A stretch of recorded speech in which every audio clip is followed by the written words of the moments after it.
time for the Susan Taylor Podcast, where we discuss the yoga of mind, medicine, and healing. Author of Feeling Good Matters, Sexual Radiance, and the Vital Energy Program, Dr. Taylor imparts authentic knowledge and practical tools that inspire, educate, and empower us to be a healing force for positive change. So join us and take your life and our planet to the next level.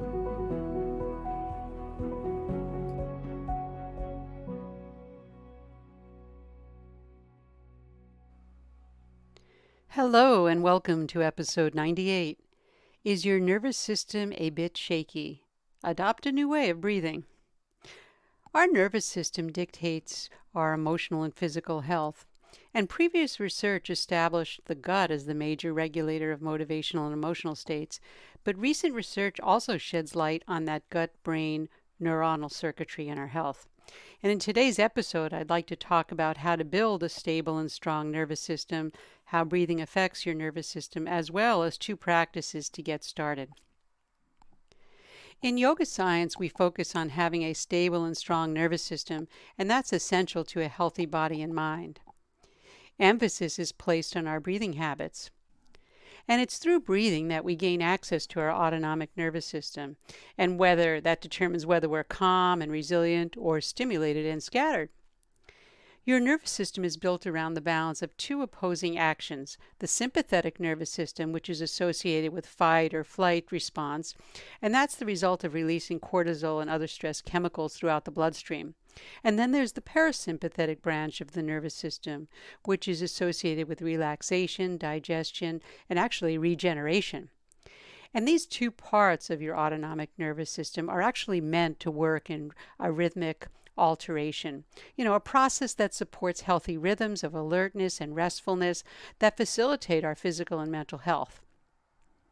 So what prevents us from having a balance between the sympathetic and parasympathetic nervous system, those branches?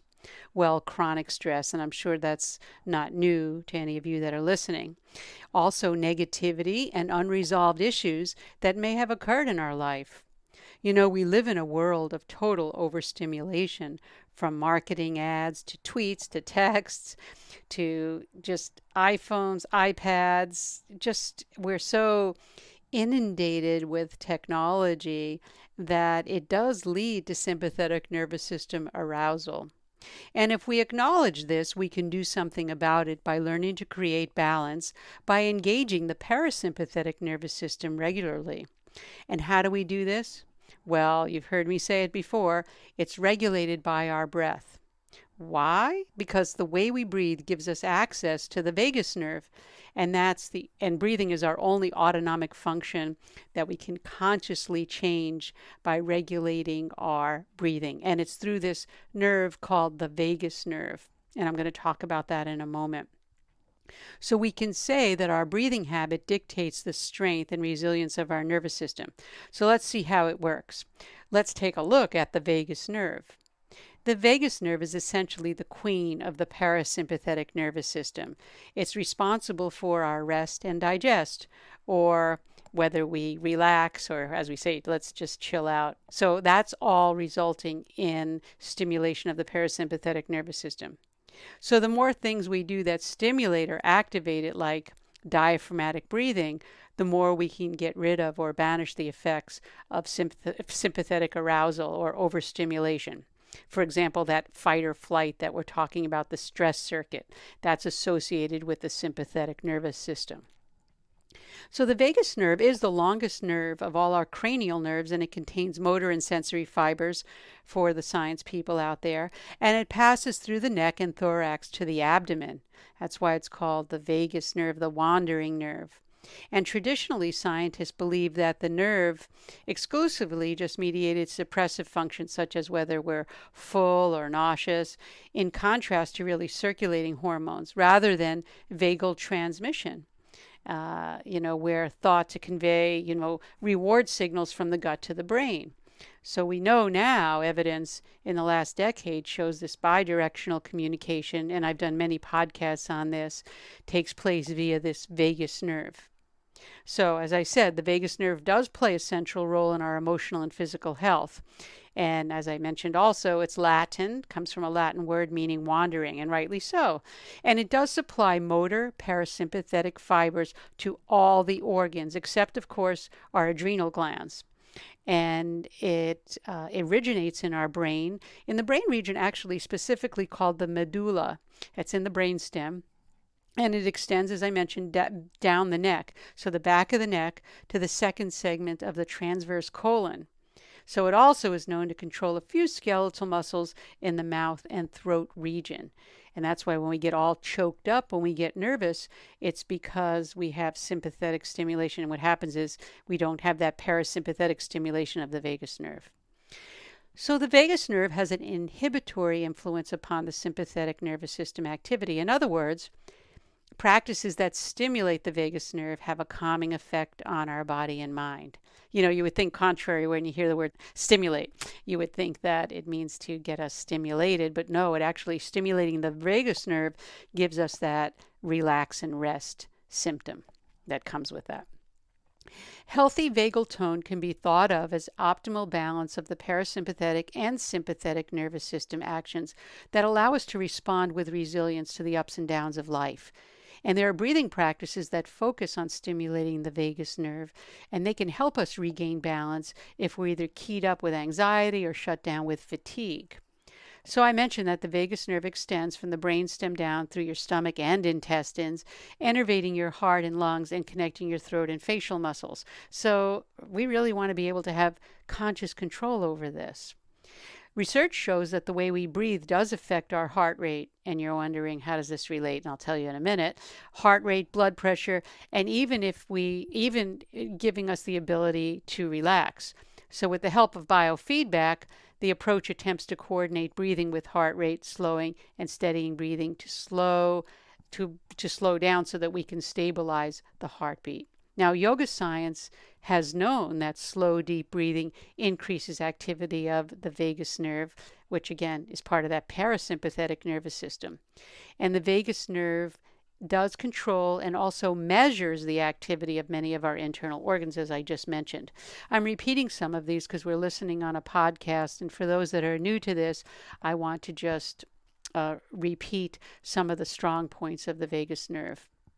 So we know when it's stimulated, we calm our body down. That means our heart rate slows. Our blood pressure decreases and our muscles relax. That's the specifics, because it does inform the brain to change into peacefulness. And the technique will work. And I'm going to talk about that as we end the podcast towards the end, 2 breathing practices that you can do. So let's put it another way. Your body senses your breathing and adapts its heart rate in response. When we inhale, our sensory nodes on our lungs, they're called lung stretch receptors, send information up through the vagus nerve and into the brain. And when we breathe out, the brain sends information back down through the vagus nerve to slow down or speed up the heart, depending how we breathe. So when we breathe slowly, the heart slows and we relax. Conversely, when we breathe quickly, when we get anxious about something, our breath changes, but also our heart speeds up and we feel amped up and anxious. And that's all controlled by our mind, the feeling to the thought, and then that thought amps us up or slows us down. So our exhalation that triggers the relaxation response, we know that because vagal activity is highest and the heart rate is lowest when you're exhaling. And that's why yogis have given us practices centuries ago for wanting to have these kind of breathing practices to have a sound mind and body. So what type of diaphragmatic breathing exercises, I'm giving it away, and techniques should you use? Well, we first know when it comes to effective vagal changes, any type of deep, slow diaphragmatic breathing during which you're using the lower part of your lungs will help. So when you do this, you're imagining inhaling as if you're filling up your lower, let's use abdominal breathing here with a little bit of rib cage expansion. If you're sitting, you're filling up a balloon, and then when you're exhaling, you're deflating that balloon. And that's a simplified version of abdomino-diaphragmatic breathing, in which you're going to stimulate your vagus nerve and activate your parasympathetic nervous system and actually improve your heart rate variability. Let me just talk about that for a second. Heart rate variability is a broad measure of our overall health and fitness and a biomarker for homeostatic capacity as well as a healthy lifespan. So people have done a lot of work on that. It actually measures the variability of the time gap between heartbeats and can be calculated by many devices. So heart rate variability, a low heart rate variability is unfavorable, and it indicates that you have a dominant sympathetic fight or flight nervous system, okay? And it's associated with stress and inflammation. So what we can do, we also know that low heart rate, let me say one more thing here, low heart rate variability may also suggest anxiety, depression, or health concerns. But on the other side of the coin, we have high heart rate variability, and that's associated with activation of your parasympathetic, your rest and digest nervous system, and relaxation and equanimity. So high heart rate variability, that's what we're looking for, indicates your body has a good homeostatic. We know that means balance, capacity, and can recover easily from stressors that we get in life.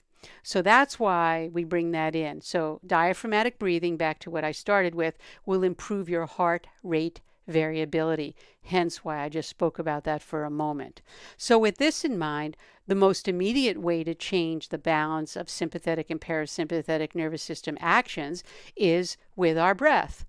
So we're going to counterbalance our overstimulation of sympathetic tone, and we're going to focus on diaphragmatic breathing to extend the length of our exhale.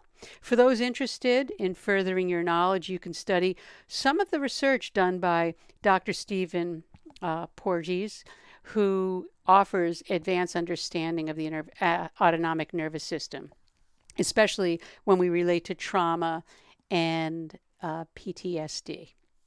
So keep that in mind. So our students learn diaphragmatic breathing and are instructed to practice diaphragmatic breathing as part of our everyday habit of breathing. I've seen in many studies, just do it when you feel anxiety. No, diaphragmatic breathing should be your everyday breath, because children up to the age of 5 breathe diaphragmatically, and you watch the belly and the rib cage move when they're walking around and standing, and only through conditioning through our mind do we change that habit. So we're not just doing it in our yoga class or our mindfulness meditation class, okay? Some diaphragmatic breathing techniques prescribe inhaling and exhaling via mouth breathing. We do not advise this, since the nasal passages are essential to the neurological signaling in the brain. Again, that's a specialty that we advise in our practice, in our teaching here. A typical exercise that we do to regulate our breathing is diaphragmatic breathing, as I said. And once that's established, then we go to exercises involving what I call 1-to-1 breathing, even breathing, and 2-to-1 breathing. And I'll tell you what they are. So 1-to-1 breathing would be inhaling, let's say, for 3 to 5 seconds and exhaling for the same amount of time. So 3 to 5 in, 3 to 5 out. So it's a 1-to-1 ratio. I like to start with exhale to inhale, because you have to exhale and create space to inhale. Again, so we exhale for 3 and inhale for 3. Many teachers start with inhale for 3 and then exhale because people are afraid to exhale. It can produce anxiety. But the more advanced students, we start with exhale.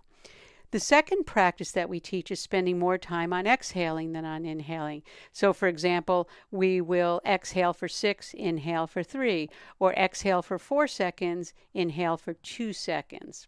And again, that comes over time. The nervous system needs to be strengthened and balanced. That's why I started. Is your nervous system a bit shaky? It gets shaky when we feel we don't have enough breath.